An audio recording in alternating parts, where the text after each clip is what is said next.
Joshes and their claim to fame. Two crazy dudes with identical names. Two Joshes having some fun. Two Joshes are better than one. Two Joshes just joshing around. Two crazy dudes in a wonderful town. Two Joshes having some fun. Two Joshes are better than one. 10, 9, 8, 7, 6, 5, 4, 3. Two Joshes having some fun. 'Cause two Joshes are better than one. Greetings from the good land. I am Josh Albrecht with VISIT Milwaukee, and I'm excited here today to join all of you. And I'm Josh Albrecht from 97.3 The Game. And he's Josh Albrecht. That's right. I'm Josh Albrecht, and he's Josh Albrecht, and we're Joshing Around Milwaukee, presented by Drink Wisconsinly, a fun new podcast and vlog brought to you by VISIT Milwaukee to show you all kinds of amazing things throughout the city of Milwaukee and the greater Milwaukee region. I feel like I said Milwaukee a lot there, Josh. Well, you did, but it makes sense because Milwaukee's great. That's right. This is all about Milwaukee, and today we're excited to showcase one of the true Milwaukee sort of mainstays, cornerstones of culture, if you will, Boswell Books on Downer Avenue. A great institution for book lovers, people who just want to grab maybe a cup of coffee and just enjoy the peace and quiet of a bookstore. Of course, not too quiet when there's two Joshes bandering about reading. Sorry, I was just reading The Rainbow Fish. This is such a good book. Have you read this? I have read it so many times. It's a classic. But the cool thing about Boswell that I really love is the fact that it's not just classics like Rainbow Fish or maybe Pete the Cats, if you will. I know that's one of your favorites as well. It is all encompassing of great Milwaukee books. So books about the history of Milwaukee, history of the region, a lot of things about great athletes that came through here, whether it's Brewers, maybe it's the Bucks, maybe even the Green Bay Packers from up the road in Green Bay. It's just a great way to capture the culture and institutions that are Milwaukee and make us really cool and unique. And so it's a great location for our two Joshes to josh around a little bit, have some fun, and really enjoy our time at the bookstore. What was the last book you read? Do you remember? Yeah, I do actually. It was Giannis. The book about Giannis by it's a great book. Have you read it? No, I have not, but I have seen the movie on Disney Plus. It's great. The book is better in my opinion, and I'm pretty sure they have it here. Oh, well then, if not for anything, come for the Giannis book, stay for the Rainbow Fish. And we got a couple things for you today as you join us on this Joshing Around adventure. We've got 2 interviews coming up. We're going to get a little history of Boswell Books, and then you're going to get a little take on maybe some books you want to pick up for your adventures around Milwaukee yourself.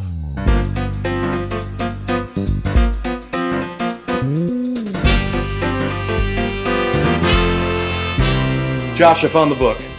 There's your Giannis book. Oh, fantastic. You were just talking about this, and I'm glad to see. I was a little worried that it was still a children's book, but we've graduated out of the children's section for once. Yeah, you know me. Yes. I read children's books and then sports books. Yeah, fantastic. 2 most important. Yeah, I completely get that. So I'm going to definitely have a read of this and not cheat and not watch the movie. No, there will be a test. Okay, got it. Yes, thank you so much. But very fitting that we've got a great book here. As we mentioned, we're at Boswell Books today.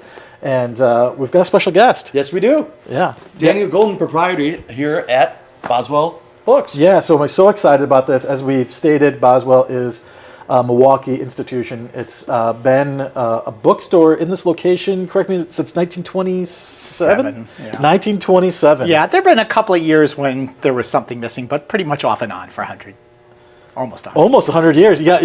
Wow. So it's coming up on a centennial, but it wasn't always Boswell Books. No. Yeah. We've been around for 14 years. So you guys have been Boswell for 14, and the former name was the name of the old proprietor. Harry W. Schwartz, and that was actually the store that was here from 27 to 37. Okay. They lost their lease to a chain shoe store and wound up relocating downtown where they were for, I don't know, from 27 to 97. And in various locations, one of them is where the convention center is actually. Oh, okay. When they were tearing down the convention center, the sign for Harry W. Schwartz popped up again.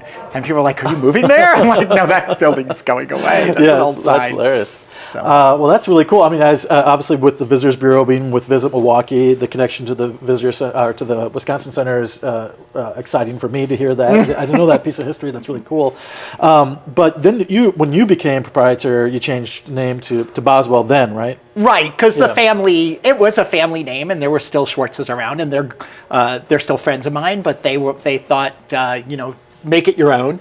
And so we did actually, there is some connection. We did keep, when we did the asset purchase on the store, we actually bought the logo, which was James Boswell, and that's how we got the name of the store. It was so the gentleman who is on a lot of totes and mugs and T-shirts and things like that. Yeah, So, that's Very interesting. and they use that logo off and on since '73. Okay, So, yeah. For a second there, I thought maybe it was like the bookstore cat's name or something. Oh, actually, that's funny you should say that. There is another Boswell in Massachusetts, and that is the bookstore cat. That is, okay, so not to be confused. Of course. I didn't even know there was another bookstore name. This is the only Boswell I know in my brain. Let me tell you, when I opened it, I found out where all of them are. That's how that usually goes. Yeah. That's fantastic. So you said about 14 years now that you've been the owner. Yeah, right. And I proprietor? worked at Schwartz for about another 20-something years. So Okay. I used to be the buyer and worked out of actually at one point a real broom closet. But and then when the store Schwartz decided to close their retail stores, they're still around. They operate as Porch Light and do other things.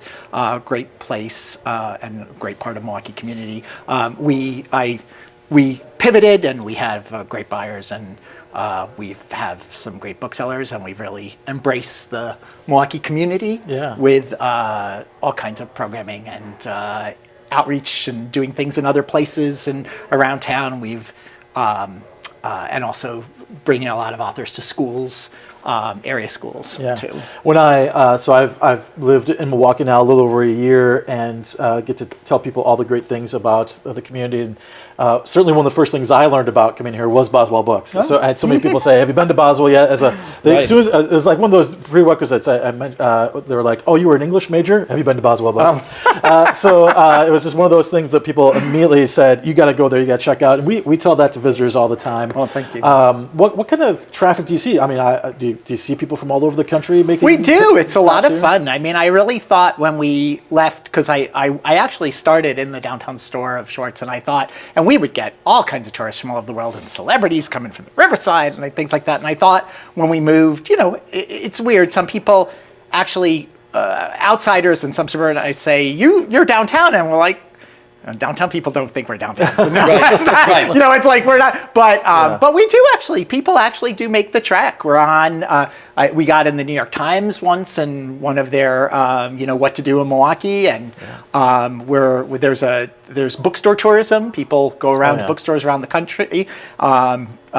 We've been in. Somebody had a book of stories about different bookstores. Liam Callanan wrote our entry, and every so often someone comes in with the book and asks us to sign it, which is really cool. And the other thing is, this is an interesting neighborhood, and the beautiful housing stock in the Water Tower district, and it's near UWM, and it's pretty much right up the hill. So a lot of people visit us after they go to the art museum because it's you just go up you go to the famous Collectivo at the lake and go up Lafayette Hill, and you're pretty much there. Yeah. So it is, especially in the summer, we definitely have more Milwaukee displays up, local card designs and things like that. Because I was going to say, when we came in today, you can't miss it. The first thing you see when you come in is all books about Milwaukee and Wisconsin. And it was so cool to just nailed it. As soon as you come in. Well, it's funny you should say that, because one of the things I found about starting a small business is you have all your good ideas the first year,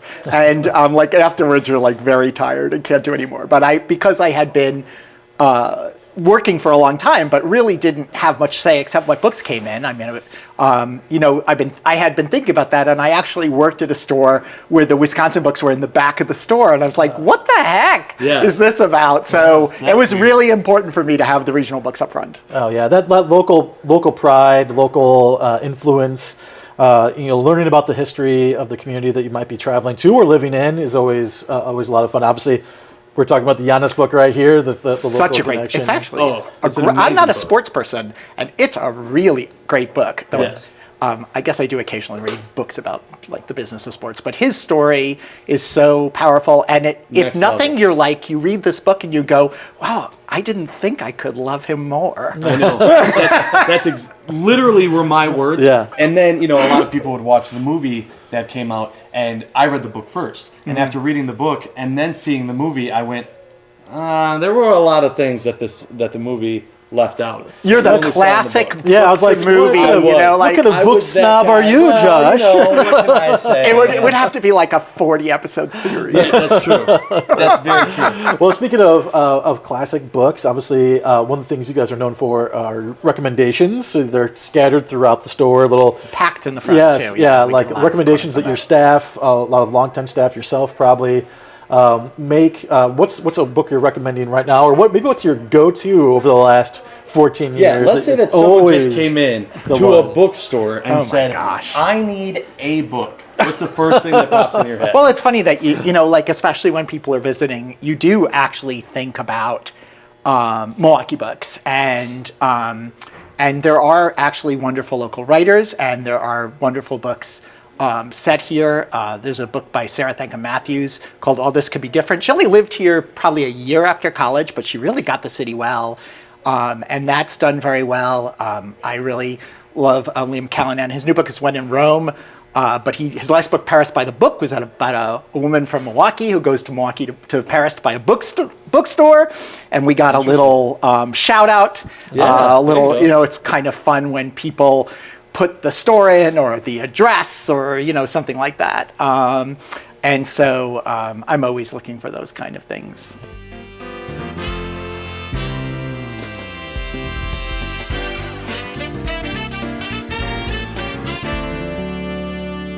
Daniel, thank you so much. This has been such a great time learning about Boswell Books and all of your insights on the community. Josh, you have your book. I'm ready to rock. I'm going to do it. I still need mine. Well, whatever you do, try to graduate out of the children's section. All right, fine. They do have a lot of books. This might take a while. I got to go find my book. Good luck.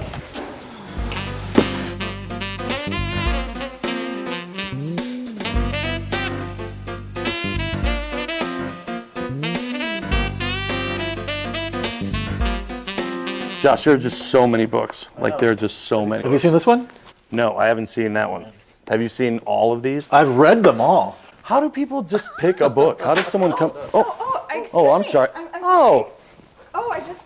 local author Jenna Kashou. Hi, how are you? that's- Jenna, tell me what we got here.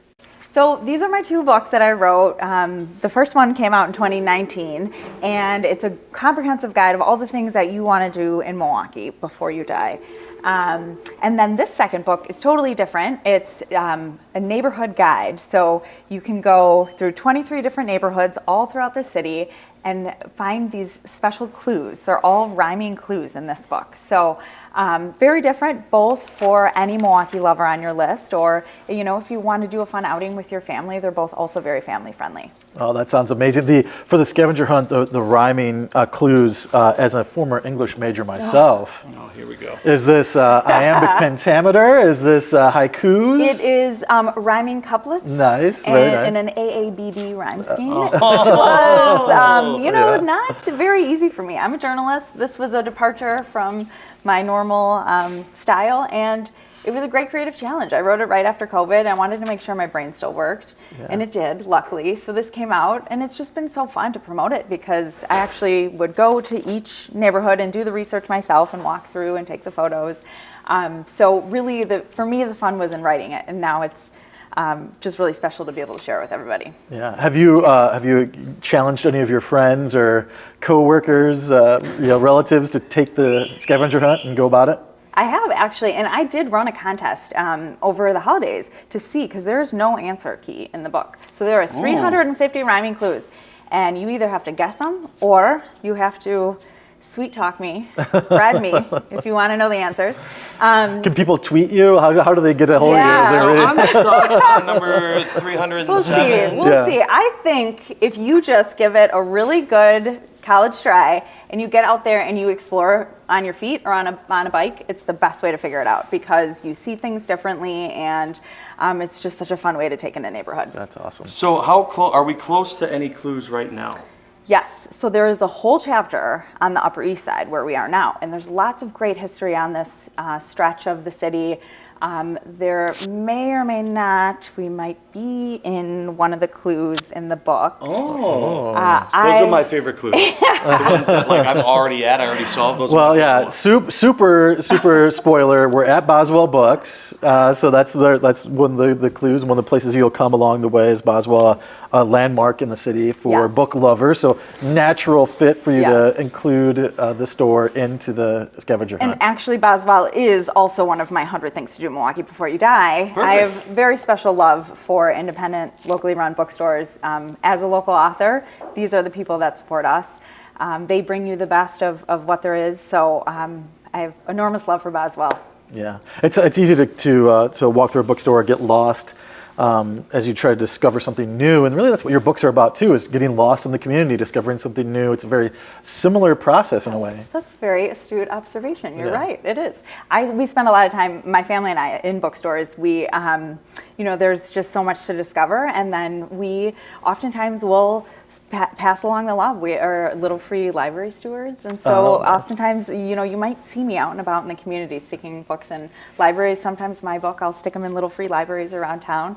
So yeah, keep an eye out, share the love. That's what we're all about. For 100 Things to Do, what was do you remember what the first one you're like, obviously this is number one? Well, it didn't. It's not question. in. I know it's a tricky one because it didn't go in order of like what you had to do in any type of sequence. But what I wanted to do, there were some like really obvious things like the art museum. If you're going to come to Milwaukee. Sure. So what I did was give it a different spin. So of course anybody knows if they're coming to Milwaukee, they have to see the art museum. But in there's more information about, did you know you could do yoga under the wings of the art museum, things like that. So I tried to give it a little spin with some insider tips if you have lived here all your life and wanted to find some new stuff. Yeah, I love that. I love that it plays, between the local resident and also the visitor who might be coming in for the first time, those who maybe just moving to the community, such as myself. It really plays to everyone because everyone can discover something new, whether you've seen it every day of your life or not. And the other thing about being a local in Milwaukee, why these books I think work for locals as well, is sometimes you get stuck on the same drive home. You're on the same streets, you're in the same process, you eat the same pizza place, and this allows you to explore your own city in a new way and have a new appreciation and love for the city that you live and work in. Yeah, and we all know that Milwaukee's a completely different city, between May and October, because everybody's out. Very and there's true. so much to do and all the festivals, and so these are great companions to help you get to different areas or to maybe think about different things you haven't tried yet. Have you, since writing the 100 Things to Do Before You Die, were you like, I've got 101? There's one I forgot. I didn't get in there. I really should have got this in there. I started with about 150, and then I had to whittle it down. Sure. And so I do feel like there may be a third edition in my future because there is so much, and as the city is evolving, it's just everybody needs to know about all the great stuff happening. Do you people that know you've written these books, they constantly come up to you and be like, so did you did include the pink squirrel? Oh, I thought you were gonna. No, you know what they do to me is they call me and they say, Jenna, I got date night plans. Where should we go for dinner? And I'm like, guys, check the book. It's all in the book. I gave you Yes, there's an entire book about it. Yeah, so there is actually a whole chapter of suggested itineraries in there. So and the date best part nights is, and if you already did the 100 things, you can go on a scavenger it's hunt true. and find more things. They just work in tandem so well. This Yeah. is fantastic. Well, I think I know what I'm getting. I got my book. You're going on the scavenger hunt? Yeah, I'm gonna do the scavenger. Well, I got to get going because I've got 100 things to do, and I don't know how much time I've got left. That's very true. Thanks, you guys. Call me if you Jenna. get stuck. Oh, trust me, I'll that's give gonna you a little happen. clue. Yeah. All right, thanks. Thanks. Thank you. All right, I'm out of here. See ya. Oh. Number 11.